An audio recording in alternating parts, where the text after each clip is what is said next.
Welcome back to the channel, and today we are bringing back our series of the 30-year realignment guides for your Dynasty in College Football 26. It's been a while, but I wanted to bring this series back, and this one will be a pseudo-realistic projection of conference realignment over the course of your Dynasty. As always, this is not really a prediction, but things that give some more depth and immersion to your next playthrough. Things are highly variable in college football and even more so in the game. So if you feel like certain teams would fit better than one, I personally recommend at the time in your dynasty, feel free to switch those teams out that make more sense to you.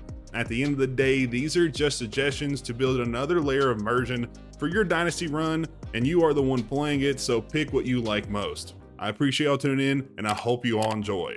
And as always with these realistic ones, we need to start with the true to life alignment and copy the moves that will happen over the next few seasons. Teams like LA Tech and Texas State, as well as the Mountain West schools, will be on the move here after year one, and the SEC will have a new 9-conference game schedule as well as protected rivals, so be sure to change that in your second season. Although we can't recreate the protected rivals 100%, check out my recent video in the top right hand corner if you want a good setup that is as realistic as possible we can be for the game. But in 2028 is where we get our real start to the alignment guide, and that will be a result of a mega deal seeing both the SEC and the Big Ten heading to 20 teams for each conference. After floating the idea for what seemed like a decade, ESPN along with other major sporting brands signed an exclusive deal with both leagues. The deal also works in buyouts for teams from the ACC to join the new 40-team mini pro league. During this time, we see FSU, Miami, Louisville, and Clemson join the SEC as Duke and UNC head of the Big Ten.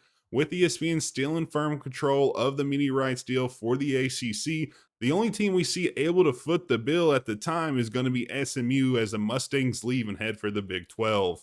A few seasons later in 2031, the ACC goes back on the offensive as they try to gather more brands for a new media rights deal once their current one expires in the next half decade. After losing the biggest brands in the conference, the league adds 3 teams in bigger metros to bring in a bigger market pool, and those teams are going to be USF, Memphis, and Tulane. At this time, we also see UConn head to the Conference USA to round them out a little bit more. With no movements in the past 5 seasons, in 2036, the ACC looks primed to add a few more teams as they sign a new media deal to solidify its status as a top 4 conference in the NCAA. But as the summer months rolled on, rumors started to spread that the Big 12 wanted to try something new within the college ranks, and that had never been seen before.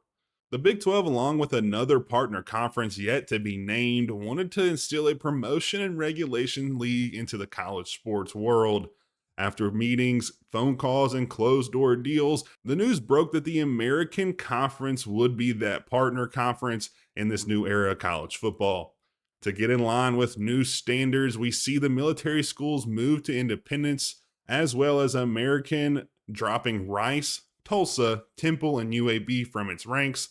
The Big 12 also picked up Georgia Tech as its final member in the top league of this group, and the new American added Virginia Tech, Pitt, Syracuse, NC State, and Tulane to round them out at 10 teams. Stanford and Cal both head back west to rejoin the Pac-12, and the 4 teams from the American join the ACC for now to round them out to 8 teams. With a newly aligned league, the American got rid of its conference championship game and moved to a 9-game schedule where the top 3 teams would move to the Big 12, and the bottom 3 teams of the Big 12 would replace them in the American Conference yearly. But in 2040, only 4 seasons after this new relegation and promotion system, it was a resounding success amongst fans.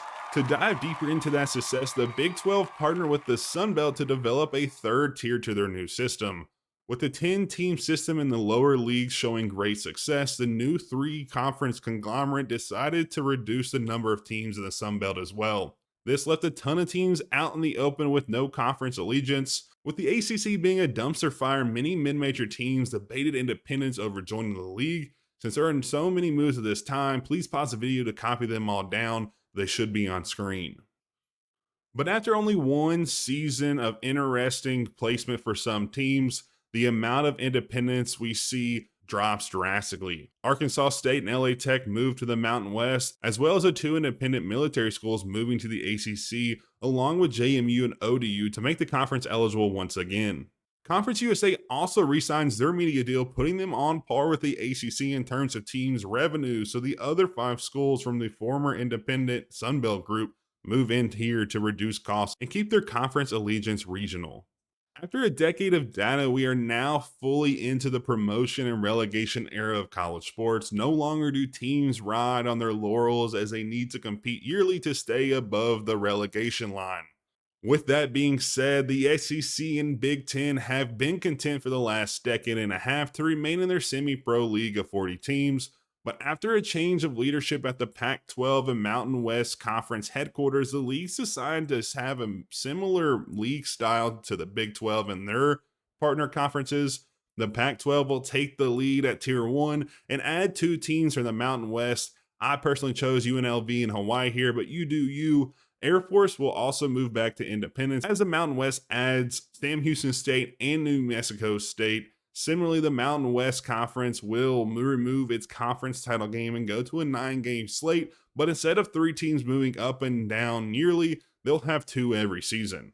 And with that, we will see the end of this realignment guide here. I want to give you all a few more seasons than typical to kind of let it play out towards the end of the dynasty.